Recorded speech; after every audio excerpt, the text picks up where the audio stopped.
Hello everyone, welcome back to Mr. Flamingo's Flamazing Business Tips. Today's episode features an incredibly renowned and knowledgeable businessman known by many for his tips on achieving maximum customer satisfaction and getting the most out of marketing. Please, everyone give a big welcome to Mr. Stephen Colt. Hi there, Mr. Flamingo. Thank you for having me this evening. I am excited to share with you and the audience some of my favorite tips when it comes to understanding how useful marketing can be. Well, we're excited to have you, Mr. Colt. Please, do begin. Before I start, I want it to be known that none of my success would be possible if I hadn't taken my Introduction to Agribusiness class all the way back in college. That course taught me the unique relationship between consumers and producers, as well as different marketing concepts that I still use in my career. While I'm here today, the concept I'll be teaching is called the 4 utilities of marketing. Marketing in itself is probably one of the most advantageous things to learn if you're wanting to go into business. As said in the WISE textbook, Principles of Agribusiness Management, marketing does not take over the business, but it does give direction to every business function. Ah, wise words indeed. Do tell me, what are these 4 utilities of marketing? The 4 utilities of marketing are form utility, place utility, time utility, and possession utility. Each utility covers a different part of the detailed journey that products produced by businesses must take in order to reach their end goal, that being the consumer.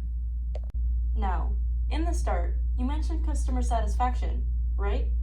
Well, think of customer satisfaction as being synonymous with utility. Each of the 4 utilities combines together to create, transport, store, and finally, transfer the products that you know and love so that you're able to get the most amount of satisfaction from them. How satisfying. While I'm not a business expert myself, I do know how important it is to maximize the amount of satisfaction that customers can get out of their products. Please, do go into more detail about each of the utilities.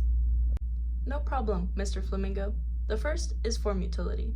This basically means refining your product so that it is more accessible to customers. A great example of this is thinking about food products and their raw ingredients. Now, I'm pretty sure that when you want to make a sandwich, you don't reach for a bag of straight flour now, do you? Can't say that I do, Stephen. Luckily for you, form utility is basically what makes those raw ingredients, like that flour, be processed into bread, or a form of the product which more customers will enjoy. Next, we have place utility. Place utility is basically as the name suggests. To get the products you know and love, they obviously have to be accessible to you in the right place, right? Well, how would you have been able to enjoy that sandwich if that bread hadn't been transported to your local grocery store where you found it? Trick question, you wouldn't have been able to without place utility. Huh, I guess I never really considered where my food came from and all the steps that it takes to get here. Isn't it interesting? Third is time utility.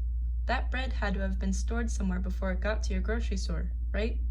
Time utility is super important because this is the process where products are stored in optimal conditions so that they arrive at their final destination in tip-top shape. This also helps customers enjoy certain products all year round. Last but not least is my personal favorite, possession utility. Why is this one your favorite, Stephen? Because it's the last step necessary before the customer achieves that maximum satisfaction. Awesome, although the name is quite interesting. I have to ask, does it involve the customer being possessed? Not at all, Mr. Flamingo.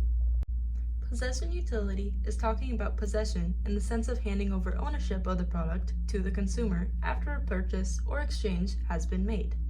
This is the part where the product is finally able to be provided to the customer in a way that is both convenient and efficient, like being able to purchase your bread at your grocery store. Wow, that's incredible. Who knew there are so many steps involved in making a sandwich? Well, that's all we have time for today. Let's give a big round of applause to Mr. Stephen Colt for teaching us the 4 utilities of marketing.